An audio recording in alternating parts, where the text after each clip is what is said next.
ಕುಂಭಮೇಳ ನಡೆಯೋಕೆ ಅತಿ ದೊಡ್ಡ ಕಾರಣ ಅಂದ್ರೆ ಅದುವೇ ಸಮುದ್ರ ಮಂಥನ. ಹಿಂದೆ ದೇವಾನು ದೇವತೆಗಳು ಮತ್ತು ದಾನವರ ನಡುವೆ ಯುದ್ಧ ನಡೆದಿತ್ತು. ದಾನವರು ಸ್ವರ್ಗಲೋಕವನ್ನೇ ದೇವತೆಗಳಿಂದ ಪಡೆದುಕೊಂಡಾಗ ಅವರು ಅದನ್ನ ವಾಪಸ್ಸು ಪಡೆಯಲು ಸಮುದ್ರ ಮಂಥನದ ಯೋಚನೆ ಮಾಡಲಾಗಿತ್ತು. ಆ ಸಂದರ್ಭದಲ್ಲಿ ವಿಷ್ಣು ಹಾಗೂ ಶಿವ ಇಬ್ಬರು ಅತಿ ದೊಡ್ಡ ಪಾತ್ರವನ್ನ ವಹಿಸಿದ್ದರು. ಅಮೃತವನ್ನ ಪಡೆಯಲು ಸಮುದ್ರವನ್ನ ಕಡಿಯಲು ದೇವಾನು ದೇವತೆಗಳು ಮತ್ತು ದಾನವರು ಮುಂದಾಗುತ್ತಾರೆ. ಆಗ ಮಂದರಾಚಲ ಪರ್ವತವನ್ನ ಕಡಗೋಲಾಗಿ ಬಳಸಿಕೊಳ್ಳಲಾಗುತ್ತದೆ. ಹಾಗೆಯೇ ಸರ್ಪಗಳ ರಾಜ ವಾಸುಕಿಯನ್ನ ಹಗ್ಗವಾಗಿ ಬಳಸುತ್ತಾರೆ.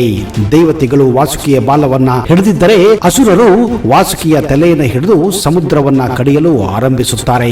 ಆಗ ವಾಸುಕಿಯ ಬಾಯಿಯಿಂದ ಹಾಲಾಹಲ ಅಂದ್ರೆ ವಿಷವು ಹೊರಹೊಮ್ಮುತ್ತದೆ. ಇದರಿಂದ ವಿಷವು ಸಮುದ್ರದಲ್ಲಿ ಹರಡಲು ಪ್ರಾರಂಭಿಸುತ್ತದೆ. ಒಂದು ವೇಳೆ ಹೀಗೆ ಇದನ್ನು ಬಿಟ್ಟರೆ ಇಡೀ ಬ್ರಹ್ಮಾಂಡವೇ ನಾಶವಾಗುತ್ತದೆ ಎಂದು ಶಿವನು ಆ ಹಲಾಹಲ ಅಂದ್ರೆ ವಿಷವನ್ನ ಕುಡಿಯುತ್ತಾನೆ. ಇದರಿಂದ ಶಿವನ ಗಂಟಲು ನೀಲಿ ಬಣ್ಣಕ್ಕೆ ತಿರುಗುತ್ತದೆ. ಇದೇ ಕಾರಣ ಶಿವನನ್ನ ನೀಲಕಂಠ ಎಂದು ಕೂಡ ಕರೆಯುತ್ತಾರೆ. ಮುಂದೆ ಅಮೃತವು ಹೊರಹೊಮ್ಮಿದಾಗ ವಿಷ್ಣುವು ಮೋಹಿನಿಯ ರೂಪದಲ್ಲಿ ಆ ಅಮೃತವನ್ನ ದಾನವರಿಂದ ದೂರ ತೆಗೆದುಕೊಂಡು ಹೋಗುವಾಗ ಅದರ 4 ಹನಿಗಳು ಈ ಭೂಮಿಯ ಮೇಲೆ ಬೀಳುತ್ತವೆ. ಆ ಬಿದ್ದ ಜಾಗವೇ ಪ್ರಯಾಗರಾಜ್, ನಾಸಿಕ್, ಹರಿದ್ವಾರ್ ಮತ್ತು ಉಜ್ಜಯಿನಿಯಾಗಿವೆ. ಈ ಜಾಗದಲ್ಲಿಯೇ ಇದೇ ಕಾರಣಕ್ಕೆ ಕುಂಭಮೇಳವನ್ನ ಕೂಡ ಆಚರಿಸಲಾಗುತ್ತದೆ. ಆದರೆ ಸಮುದ್ರ ಮಂಥನ ನಂತರ ವಾಸುಕಿಯು ಪಾತಾಳ ಲೋಕವನ್ನ ಸೇರಿಕೊಂಡಿದ್ದನು ಎನ್ನುವ ನಂಬಿಕೆ ಇದೆ. ಆದರೆ ಕುಂಭಮೇಳದ ಸಂದರ್ಭದಲ್ಲಿ ಮಾತ್ರ ಈಗಲೂ ಕೂಡ ಮೌನಿ ಅಮಾವಾಸ್ಯೆ ಎಂದು ವಾಸುಕಿ ತನ್ನ ಸಹಚರರೊಂದಿಗೆ ಪಾತಾಳ ಲೋಕದಿಂದ ಬಂದು ಗಂಗಾ, ಯಮುನಾ ಮತ್ತು ಸರಸ್ವತಿ ಸಂಗಮದಲ್ಲಿ ಮಿಂದೆದ್ದು ಕೇವಲ ಕೆಲವು ಮಹಿಳೆಯರಿಗೆ ಮಾತ್ರ ದರ್ಶನ ಕೊಟ್ಟು ವಾಪಸ್ಸು ಪಾತಾಳ ಲೋಕಕ್ಕೆ ಹೋಗುತ್ತಾನೆ ಅನ್ನುವ ಐತಿಹ್ಯ ಇದೆ. ಹೀಗಾಗಿ ಕೇವಲ ಕೆಲವು ಋಷಿಗಳಿಗೆ, ಮುನಿಗಳಿಗೆ, ಸಾಧುಗಳಿಗೆ, ಸಂತರಿಗೆ ಮತ್ತು ಮಹಾನ್ ವ್ಯಕ್ತಿಗಳಿಗೆ ಮಾತ್ರ ಕುಂಭಮೇಳದಲ್ಲಿ ವಾಸುಕಿಯು ದರ್ಶನ ಕೊಡುತ್ತಾನೆ ಎನ್ನುವ ನಂಬಿಕೆ ಈ ಸಂತರಲ್ಲಿದೆ. ಹೀಗೆ ಶ್ರೇಷ್ಠ ವ್ಯಕ್ತಿಗಳಿಗೆ ದರ್ಶನ ನೀಡಿ ವಾಸುಕಿ ವಾಪಸ್ಸು ಪಾತಾಳ ಲೋಕಕ್ಕೆ ಹೋಗುತ್ತಾನೆ ಅನ್ನುವ ನಂಬಿಕೆ ಹಿಂದೂ ಪುರಾಣದಲ್ಲಿದೆ. ಅಷ್ಟಕ್ಕೂ ಈ ಪಾತಾಳ ಲೋಕ ಎಲ್ಲಿದೆ, ಹೇಗಿದೆ, ಯಾರೆಲ್ಲ ಅಲ್ಲಿ ಇರುತ್ತಾರೆ ಎನ್ನುವ ಮಾಹಿತಿ ನಿಮಗೆ ಗೊತ್ತಾಗಬೇಕೆಂದ್ರೆ ಈ ವಿಡಿಯೋನ ಸಂಪೂರ್ಣವಾಗಿ ನೋಡಿ.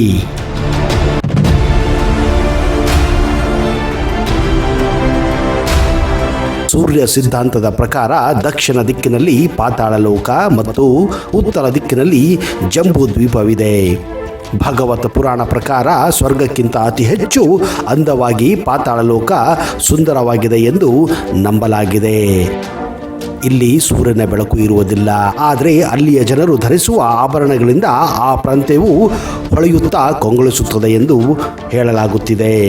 ಈ ನಾಗಲೋಕಕ್ಕೆ ಅಧಿಪತಿ ವಾಸುಕಿ 100 ಹೆಡೆಗಳನ್ನು ಹೊತ್ತಿರುವುದರ ಜೊತೆಗೆ ಆದಿಕೇಶವನು ಭೂಮಿಯನ್ನು ಅಂದರೆ ಈ ಇಡೀ ಭೂಮಂಡಲವನ್ನು ತನ್ನ ತಲೆಯ ಮೇಲೆ ಹೊತ್ತಿದ್ದಾನೆ ಎಂದು ಇನ್ನು ಕೆಲವು ಪುರಾಣಗಳಲ್ಲಿ ಉಲ್ಲೇಖಿಸಲಾಗಿದೆ.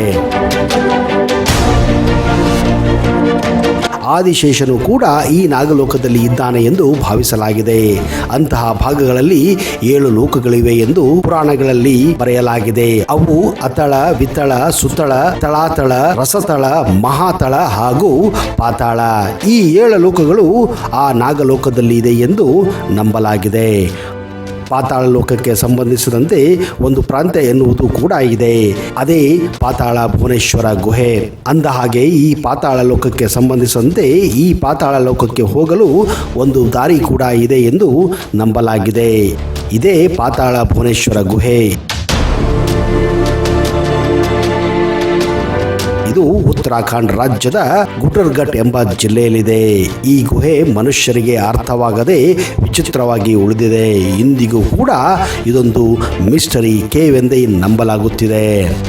160 ಅಡಿ ಉದ್ದ ಮತ್ತು 90 ಅಡಿ ಆಳದಲ್ಲಿ ಈ ಗುಹೆ ಇದೆ. ಈ ಗುಹೆ ಮನುಷ್ಯರಿಗೆ ಅರ್ಥವಾಗದ ವಿಚಿತ್ರವಾದ ಒಂದು ಗುಹೆ. ಇಲ್ಲಿ ಶಿವನ ಜೊತೆ 33 ಕೋಟಿ ದೇವತೆಗಳ ಮೂರ್ತಿಯನ್ನು ಪೂಜಿಸಲಾಗುತ್ತಿದೆ.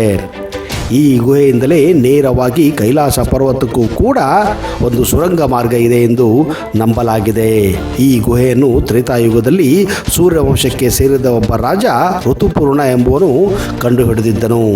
ಸಾವಿರಾರು ವರ್ಷಗಳ ಹಿಂದೆ ಈ ಗುಹೆ ಮುಚ್ಚಿ ಹೋಗಿತ್ತು. ಆದರೆ ಕಲಿಯುಗದಲ್ಲಿ ಆದಿಶಂಕರಾಚಾರ್ಯರು ಇದನ್ನ 1091ರಲ್ಲಿ ಕಂಡುಹಿಡಿದಿದ್ದಾರೆ. ಅಂದಿನಿಂದ ಇಲ್ಲಿ ನಿರಂತರವಾಗಿ ಪೂಜೆ ಪುನಸ್ಕಾರಗಳು ಇಲ್ಲಿ ನಡೆಯುತ್ತಿವೆ. ಮತ್ತೊಂದು ವಿಚಾರ ಏನೆಂದರೆ ಈ ಗುಹೆಯಲ್ಲಿ ಹೋಗಲು 15ರಿಂದ 60 ವರ್ಷದ ವಯಸ್ಕರಿಗೆ ಮಾತ್ರ ಅನುಮತಿ ಇದೆ. ಚಿಕ್ಕ ಮಕ್ಕಳಿಗೆ ಹಾಗೂ ವಯಸ್ಸಾದವರಿಗೆ ಈ ಗುಹೆಯಲ್ಲಿ ಹೋಗಲು ಅನುಮತಿಯೇ ಇಲ್ಲ. ಕಾರಣ ಇಲ್ಲಿ ಆಮ್ಲಜನಕ ಕಡಿಮೆ ಇದೆ. ಎಷ್ಟೋ ಜನರು ಈ ಗುಹೆಯಲ್ಲಿ ಹೋಗಿ ಉಸಿರಾಟದ ಸಮಸ್ಯೆಯನ್ನು ಕೂಡ ಪಡೆದಿದ್ದಾರೆ. ಇದೇ ಕಾರಣ ಇಲ್ಲಿ ಅಂತಹ ವ್ಯಕ್ತಿಗಳನ್ನ ಇಲ್ಲಿ ಬಿಡಲಾಗುವುದಿಲ್ಲ. ಈ ಗುಹೆಯ ಒಳಗೆ ಹೋಗಲು ಒಂದು ಸರಪಳಿಯನ್ನು ಕಟ್ಟಲಾಗಿದೆ. ಆ ಸರಪಳಿಯನ್ನು ಹಿಡಿದುಕೊಂಡೇ ನೀವು ನಿಧಾನವಾಗಿ ಹೋಗಬೇಕಾಗುತ್ತದೆ. ಅಂದ ಹಾಗೆ ಇಲ್ಲಿ ಸಾವಿರಾರು ರೀತಿಯ ಸರ್ಪಗಳನ್ನು ಕೂಡ ನೀವು ಕಾಣಬಹುದು. ಇದೇ ಕಾರಣ ಇದನ್ನು ಸರ್ಪಲೋಕಕ್ಕೆ ಅಂದರೆ ನಾಗಲೋಕಕ್ಕೆ ಹೋಗುವ ದಾರಿ ಎಂದು ನಂಬಲಾಗಿದೆ. ಈ ಗುಹೆಯಲ್ಲಿ 4 ದ್ವಾರ ಬಾಗಿಲಿವೆ. ಅವು ರಣದ್ವಾರ, ಪಾಪದ್ವಾರ, ಧರ್ಮದ್ವಾರ ಮತ್ತು ಮೋಕ್ಷದ್ವಾರ.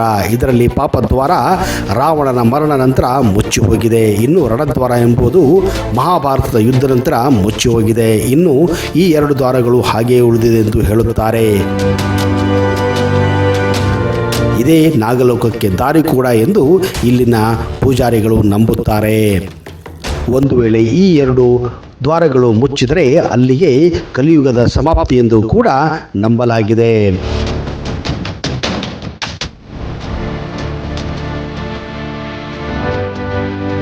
ಸ್ನೇಹಿತರೆ, ಒಂದು ವೇಳೆ ನೀವು ಉತ್ತರಾಖಂಡಕ್ಕೆ ಹೋದರೆ ದಯವಿಟ್ಟು ಪಾತಾಳ ಭುವನೇಶ್ವರ ದೇವಸ್ಥಾನಕ್ಕೆ ಹಾಗೂ ಈ ಗುಹೆಗೆ ಭೇಟಿ ಕೊಡಿ.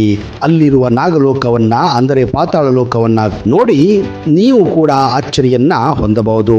ಇಂತಹದೇ ಕುತೂಹಲಕಾರಿ ಜಾಗಗಳ ಬಗ್ಗೆ, ವಿಷಯಗಳ ಬಗ್ಗೆ ಇನ್ನಷ್ಟು ಮಾಹಿತಿಯನ್ನ ಮುಂದಿನ ಸಂಚಿಕೆಯಲ್ಲಿ ಮತ್ತೆ ತರುತ್ತೇನೆ. ಅಲ್ಲಿಯವರೆಗೆ ಜೈ ಹಿಂದ್, ಜೈ Karnataka. Keep watching focus Kannada.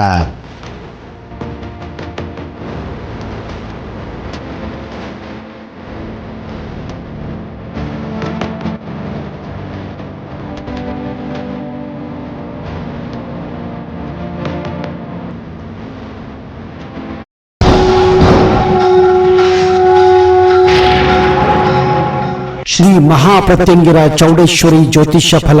Pandit Vaidyamodi Ramajja, Shri Anjaneya ಸ್ವಾಮಿಯ ಆರಾಧಕರು, Indian famous astrologer. Get 100% solution to all your problems. Shri Pratyangira ದೇವಿಯನ್ನ ವಶಪಡಿಸಿಕೊಂಡಿರುವ ಏಕೈಕ ಜ್ಯೋತಿಷ್ಯರು ಪಂಡಿತ್ ರಾಮಜ್ಜನವರು. ರಾಜಮೋಡಿ, ತಾಳೆಗೆರೆ ಮತ್ತು ನಿಮ್ಮ ಧ್ವನಿಯ ಮೂಲಕ ನಿಮ್ಮ ಭವಿಷ್ಯವನ್ನ ನಿಖರವಾಗಿ ಹೇಳುತ್ತಾರೆ. ಫೋನಿನ ಮೂಲಕ ನೇರ ಪರಿಹಾರದಲ್ಲಿ ಓಪನ್ ಚಾಲೆಂಜ್. ಆಂಜನೇಯ ಸ್ವಾಮಿಯ ಅನುಗ್ರಹದಿಂದ ವಿಶೇಷ ಪರಿಹಾರ ತಿಳಿಸುತ್ತಾರೆ. ನಿಮ್ಮ ಒಂದು ಕರೆ ನಿಮ್ಮ ಭವಿಷ್ಯವನ್ನೇ ಬದಲಾಯಿಸಬಲ್ಲದು. ಇವರ ದೂರವಾಣಿ ಸಂಖ್ಯೆ 9008220252.